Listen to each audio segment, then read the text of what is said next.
রহমতুল্লাহ আলাই বাবা লাখো ছালা তোমার পায় হাজার ছালা তোমার পায় গাউছে ভান্ডারি রহমতুল্লাহ আলাই বাবা গাউছে ভান্ডারি রহমতুল্লাহ আলাই বাবা লাখো ছালা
আপনি আপনি এখানে একটু অপেক্ষা করুন, আমি আপনাকে শিকারে যাবার সব ব্যবস্থাই করে দিচ্ছি।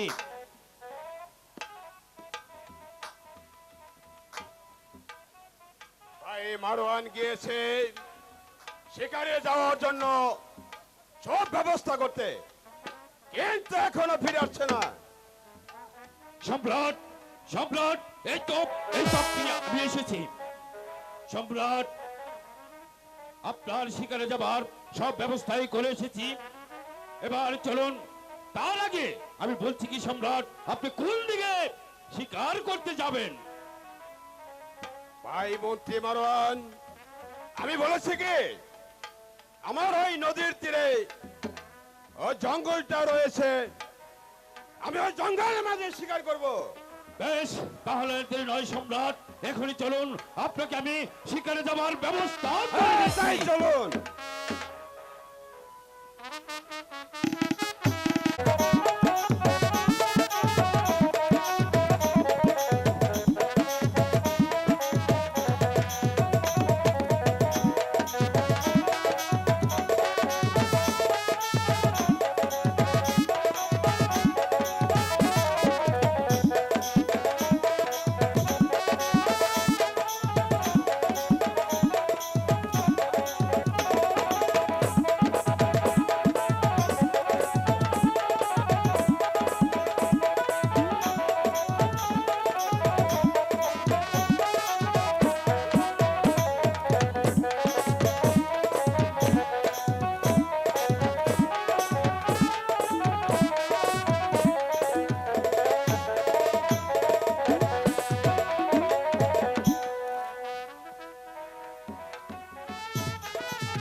ভাই মারওয়ান, ওই নদীর কোল হতে এই সুন্দরী রমণী গোসল করে চলে গেল। আপনি কি বলতে পারেন ওই রমণীটিকে? সম্রাট, এ হচ্ছে আপনার রাজ্যের সাধারণ প্রজা আব্দুল জব্বারের স্ত্রী বিবি জয়নব। তাই না? জয়নব, ভাই মারওয়ান, বলুন সম্রাট। অতি শীঘ্র শিকার থেকে গৃহে চলুন। আমি আর শিকার করিব না যতদিন পর্যন্ত ওই সুন্দরীকে আমার বেগম বানাতে না পারবো, ততদিন পর্যন্ত এজিদের পরে এক বিন্দু শান্তি নেই। সম্রাট, আমি বলছিলাম কি, এই তুচ্ছ নারীর পিছনে সম্রাট ইয়াজিদের কি শোভা পায়? ছেড়ে দিন সম্রাট, ছেড়ে দিন এই তুচ্ছ নারীকে, আপনি ছেড়ে দিন। মহামন্ত্রী মারওয়ান, বলুন সম্রাট। আমি যে কোনো উপায় হোক ওই বেবি জয়নবকে আমার চাই, নতুবা এজিদের প্রাণে এক বিন্দু শান্তি নেই। চলে ভালো কলা কৌশলে যে কোনো উপায় হোক ওই জয়নবকে আমার চাই, নতুবা এজিদের ভাবে এক বিন্দু শান্তি নেই।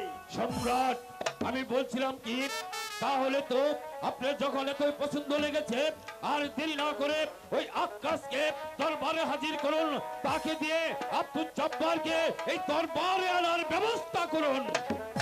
মহামন্ত্রী মারওয়ান, বলুন সম্রাট। এবার আমরা প্রাসাদে ফিরে যাই, তারপর না হয় আকাশ কেটে জানবো। এবার চলুন আমার সঙ্গে। তাই চলুন সম্রাট, তাই চলুন। সম্রাট, সম্রাট রূপে যৌবনে পাগল হয়ে গেছে, সম্রাট পাগল হয়ে গেছে।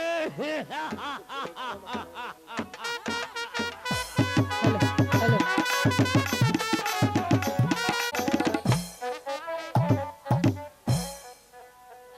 দাসী, আমরা পদ্মশীল শাসনের সন্তান,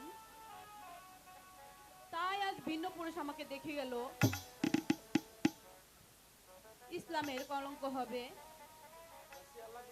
তাই আমি এই নদীর ধাতে আর সমত আসবো না। অতি শীঘ্রই চলো দাসী। আচ্ছা বোন, তাই চলো।